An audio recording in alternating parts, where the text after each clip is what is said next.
Assalomu alaykum hurmatli treyderlar, Kamin Alazizxon trader.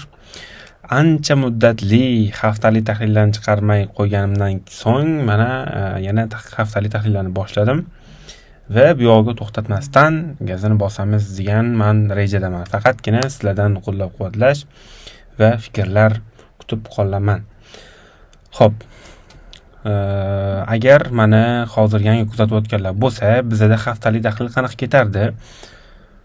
Savdo qilinayotgan aksiyalarim bo'yicha men fikrlarni, tahlillarni, hozirgi pozitsiyalarimni, bo'lgan foyda yoki minuslarni aytib o'tib ketaman. Xo'p, men portfelimda ko'proq Amerikan aksiyalar, ya'ni NYSE va Nasdaq birjasidagi aksiyalar ishtirok etgan. Portfelimda islomiy moliya tamoyillariga asoslangan holatda filtrlangan aksiyalar bor. Tagiga hammasi shunaqa desa ham bo'ladi. Xo'p, men ikkita qariygon katta instrumentim bor. Bittasi S&P 500, ya'ni S&P indeksi. Bu haqida qisqacha ma'lumot berib o'tib ketaman, balki bilmaydiganlar bordir.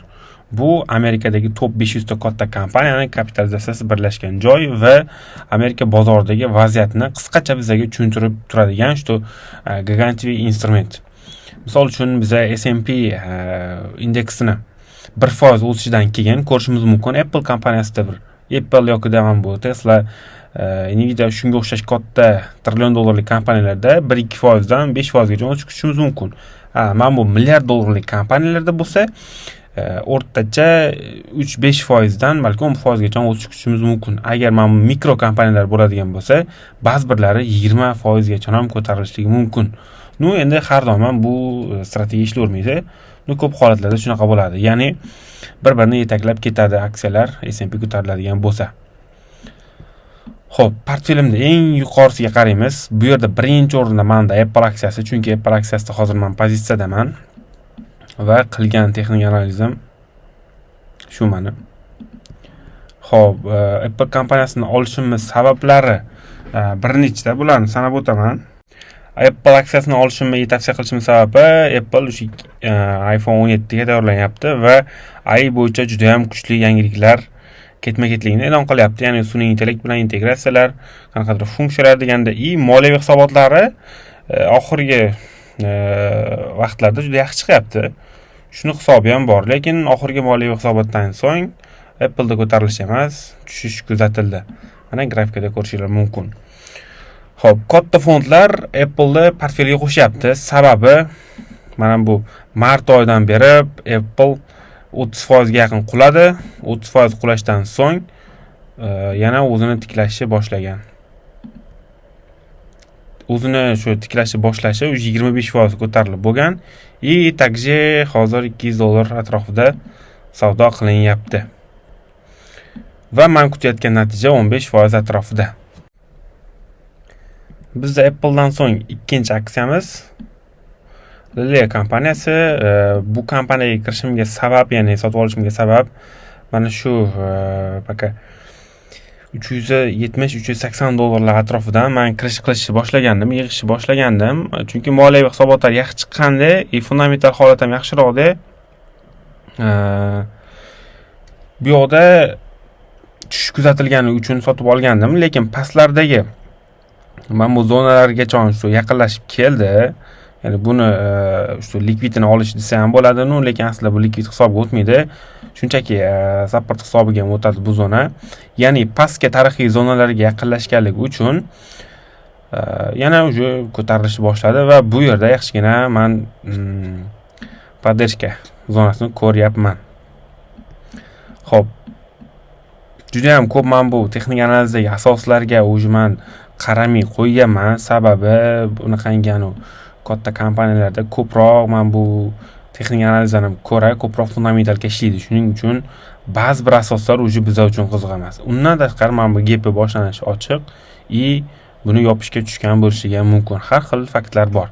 Va men buni $377 dan sotib olgandim va pastroqqa tushganda yana qo'shib qo'ydim. Hozir $372 dan men olganman. Hozir namerna sal minusdaman. Endi bu uzoq muddatli savdo, foizga hisoblaganda juda ham katta minus bo'lgani yo'q. Paka kutib turamiz. 2% atrofida minus ekan, bu endi bilasizlar, hech narsa emas. 2% minus. Bu mana hozirchalik pozitsiyalarim. Undan tashqari S&P bo'yicha fikrlarim qanday? S&P bo'yicha men ancha oldin tahlil qilgandim. Ya'ni men bu yerdagi liniyani hisobga olgan holatda liniya yorib o'tildi, bu yurishni boshladi. Endi bundan bu yog'iga birinchi chiqish kerak bo'lgan zona, ikkinchi juda mana shuni ichi yaxshigina kuchli zona hisoblanadi. Mana shu yer, ya'ni 3800 ga yetib bormagan zonalar. Shu yerdan sal qaytish berishligi mumkin. Bundan keyin bu zonani kutaman, bundan keyin bu zonani kutaman, paka hozircha. Tushadigan bo'lsa, mana shu zonalarga yana bir kelib ketishi mumkin yoki-da men bu yerdagi zonani hisobga olishligi mumkin. Bu zonani chiqarganimning sababi shunda mana shu impulsdagidan Fibonacci tortamiz. Tagiga sal teparoq ekan. Va 0.5 va 6.18 atrofiga qo'ysa bo'ladi. Endi bu juda ham kichkina diapazon bo'lib ketdi bir tomondan. Lekin bu ham skalpellar uchun yaxshigina vaziyat desa bo'ladi. Bu yoqda Bitcoin 103 ming dollarga chiqib ketgan. Mana tahlilim bo'yicha bu zonani olishlik kerak edi. Bu zonani olmasdan, ya'ni dalash tepaga ketdi va men kutgan zonani ham teparoqqa yorib o'tdi. Endi bundan bu yog'iga kutsak bo'ladi. Biza 106 ming, ya'ni 107 ming dollarga kutsak bo'ladi. Balki 110 ming bo'lar. Shunga chonishdi, paka bizda vaziyat bor. Lekin Bitcoinda ham ko'rganinglardek S&Pda ham yaxshigina o'sish bor. Naverna mana shu zonani olib berishlik kerak. Ya'ni Bitcoin, S&P 5400, Bitcoin bo'lsa 94 minglarni naverna ko'rib olishi kerak. Balki impuls kuchliroq qilib dalshi ketib qolar. Xo'p, Ximes aksiyasi oxirgi vaqtda juda ham katta o'sish bo'ldi bunda. Sababi moliyaviy hisobotlar bunga turtki berdi.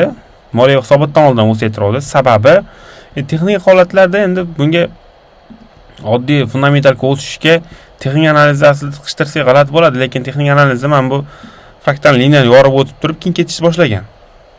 Bu bitta sabab, lekin fundamentalga kuchli bu kompaniya. Shuning uchun SMT da vaziyat qiziq vaziyat. Katta diapazonda SMT bu zonani yorib o'tgan, ya'ni bu yil oxirigacha juda zo'r rezultat, ya'ni mana shu 65-70 dollarlar atrofigacha yoki undan ham ko'p 90 dollar atrofigacha ham bunda prognozlar bor, lekin men to'g'risi uzoq muddatli savdo qilmayapman. Kichkina muddatli, qisqa muddatli savdoga qaraydigan bo'lsak, o'rtacha biz shu ko'rishimiz mumkin. Shu zonadan 35% bizada tek profitlar bo'lishi mumkin, 70% tek profitlar bo'lishi mumkin. Albatta, skalplarni hisobga olgan holatda. Paka bunda men zilga qildim pastroqda, ya'ni 30 nechidan oldim? 30.90 dan oldim. Bu yerga chon ishladim. Men ya'ni 11% ishladim, chiqib ketdim. Sababi balans boshqa aksiyaga tiqishligim kerak bo'lgani uchun, 10% foyda bo'lganlar uchun bundan chiqib ketdim. O'rtacha 10% foyda olmoqchi edim. Sediga moliyaviy otchotdan keyin yaxshigina o'syapti. Undan tashqari Bitcoin ham dalcha otib berganligi uchun bu ham otib bergan. Bu yoqda qilgan tahlilim ham bor ekan. Xo'p, nima-da menda ideya bor edi. 113 dollarlardan olib 118 ga sotish planim bor edi va bu shu plan ishlab beribdi. Lekin vaziyatdan foydalanmadim. Apple aksiyasida bizda kirish qilingan, paka vaziyat yaxshi. Hali ham olish jarayonida olmoqchi bo'lganlar Apple olsa bo'ladi. Ya'ni hozir buni men YouTube ga ham joylayman, ili jamoamga ham beraman. Shuning uchun Apple ga shu aytib o'tib ketaman. Desk aksiyasida paka vaziyat yo'q. Biz mana shu 103-109 dollar atrofida kirish qilgan edik. Ba'zi birlar pozitsiyani ushlab turganlar ham bor. Paka men hozir bunga qiziqmagan bo'lardim. Bor bo'lsa sotishlarni tavsiya qilgan bo'lardim. Aslida, ya'ni Xitoy kompaniyasi bu. Bunda ham paka men 640 dollar atrofidan savdo ideyalar berilgan tek profitlarni уже olish vaqti kelgan, lekin menda yo'q. Chunki men oxirgi vaqtlarda ko'p pozitsiyalarni uzoq muddatga ushlamayapman.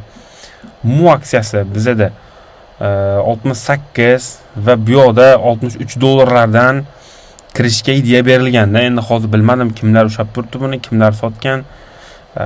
Jamoamizda ham o'rtacha hozir 10-15% olgandan keyin chiqib ketadigan bo'lib qolgan bolalar. Sababi men bu tushish vaziyatlar bozor treyderlarni qo'rqitib qo'ydi. U hozirgacha 36% pribul. Ya'ni hozir sizlarga men bu haftalik tahlilni ko'proq tushuntirayotganligimni bitta sabablardan bittasi bu bizada oxirgi natijalarni ham ko'rish maqsadi bor edi. Teslada faqat vaziyat zo'r ketyapti. 2 soatlik time frame ga olamiz.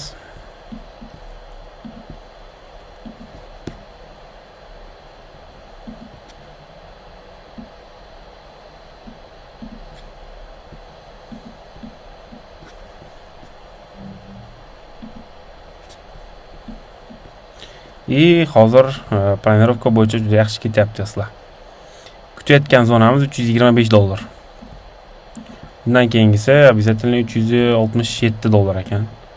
Bundan keyin 418. Endi u pog'ona chiqadi bunga. Ya'ni qanaqa holda chiqishi mumkin? Chiq, tush, keyin. Har xil vaziyat bo'lishi mumkin. Yana bitta qulab olib keyin ko'tarilishi ham mumkin. Lekin bunda hali menda ideya yo'q. Ko'p portfelimdagi aksiyalarda umuman hozircha ideya yo'q menda.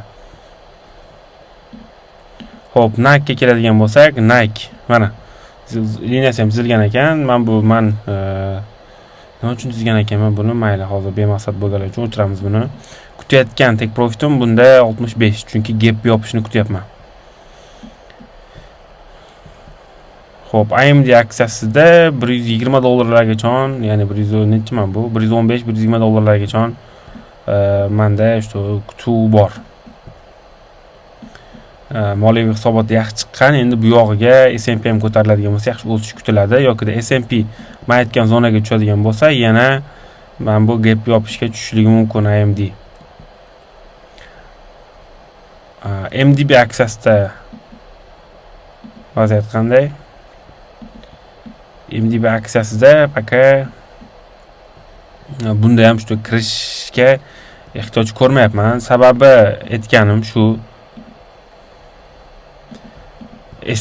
Qachon men bu S&P yo'qda tushib oladi yoki ozgincha o'sib oladigan bo'lsa, barcha aksiyalarda ko'tarilish bo'ladi yoki tushib olgandan keyin men kirish qilishni tavsiya qilgan bo'lardim. TTD aksiyasida bugun moliyaviy hisobot kecha chiqqanda, moliyaviy hisobotdan keyin naverna katta bam, ya'ni yaxshigina o'sish kuzatildi. Bu o'sish 26% gacha bo'ldi. Va haftalik natijamiz shu. Tan olaman, bu aksiyani men o'zim olmaganman, lekin jamoada olgan insonlar bor edi. Va bu vaziyatdan foydalanganlar bor. Eng haftaning zo'r natijasi endi haftaning oxirida TTD aksiyasi bo'ldi. Chunki tepada SDG o'sdi, Ximis o'sdi, to'g'risi men ulardan naverna qiziqib foydalanmadim. Ximis o'sishiga unchalik ishonmagandim men. SDG men Bitcoin o'sgani uchun o'sdi. Naverna shunaqa MCP meni kuzatuvimda bor edi, lekin bundan ham foydalana olmadim. Sababi endi shuncha portfelim bor, shuncha zo'r portfelim bor, hammasidan foydalanishga menda balans yetmaydi. Men balans bunchalik ko'p darajada maydalab olmayman. Hop, Neo aksiyasida men uni liniya chizib qo'ygandim. Liniya ham sal pastroqqa buzib o'tibdi. Demak, bizada bu yerda biza aniq qilishimiz mumkin bo'lgan vaziyat. Ya'ni sotib olish mumkin bo'lgan vaziyat. Lekin sotib olish zonasi sal o'tib ketib qolgan. 390, 380 atrofidan olinsa zo'r bo'lar edi. To'g'ri yaqinlashib qoldi. BIB aksiyasida nima vaziyat? BIB aksiyasida kichkina trend bo'yicha savdo g'oyalar qilsa bo'ladi. Shunaqa deb o'ylayman, chunki bu ham ko'proq S&P ga ergashadi. Hop, Adobe aksiyasida men bu zonani kutsak bo'ladi. Chunki yaxshi o'sish kuzatildi bunda ham. Bitta tushib olish ko'rishimiz kerak aka. Hop, Ciel aksiyasi juda ham bir injiq kompaniya. Xohlaganicha yuradi bu kompaniya. Men shu liniyani ko'ryapman. va bunaqa tek profit ko'rishimiz mumkin, balki bu vaziyatga ham borib berishimiz mumkin. Lekin hech narsa tavsiya qilmagan bo'lardim, chunki tepada bitta yaxshi ideya berdim. Nua kompaniyasida ham shunaqa. Men bu gap kutaman. Crossword moliya hisobotdan keyin ko'tarilish kuzatilgan. Bunda ham kutamiz mana shu zona. Chunki bozorda kuchli manipulyatsiya bo'lib o'tdi, ya'ni yolg'on o'sishlar, boshqalar bo'lib o'tdi. Twillo aksiyasida ham moliya hisobotdan keyin o'sish men bu zonani olishligimiz mumkin, shu zonaga kelib olishimiz mumkin. Sababi bitta mana bu yerdan boshlanib, shu qachon borishiga meni ko'zim yetmaydi buni. Nitap aksiyasi. Qilgan tahlilimiz bo'lgan ekan bu yerda, umuman tahlilimiz ishlamagan ekan bu yerda. O'zi nima vaziyat bo'lgan ekan, bitta ko'raylik. Hop, mana buni olib turamiz, chunki ideya o'xshamagan. Moliya hisobotdan keyin, tushishdan keyin yana dars tushishi bo'lgan ekan. Oho. Men bu zonani kutgan ekanman, bundan ham pastroqqa kelib bergan ekan. Lekin menimcha buni men o'zim lishni sotib olmagandim, menimcha signal berganmidim. Shunaqa, Zebra aksiyasida hisobotdan keyin o'sish 29-aprel hisobot chiqqan ekan. Augo aksiyasida men bu men tahlilim o'xshagan. Takje men chizib qo'ygan liniyam bu ishlab beribdi, profit zo'r. Shunaqa portfelda hozir o'sha aksiyalar qolmadi. Menda aktualniy LLE bilan Apple. Xo'p do'stlar, keyingi haftalar ham davom ettiramiz buni. Ya'ni haftalik tahlilni bozor vaziyatiga qarab, u yoqqa aktiv bo'linglar, kommentar yozib qoldiringlar, Telegram kanalimda aktiv bo'linglar. Sizlardan shu podeshkani kutib qolaman. Bizlardan yaxshi kontent va takliflar, sizlardan bo'lsa shunchaki podeshka va vaziyatlardan foydalanish. Sog' bo'linglar, salomat bo'linglar.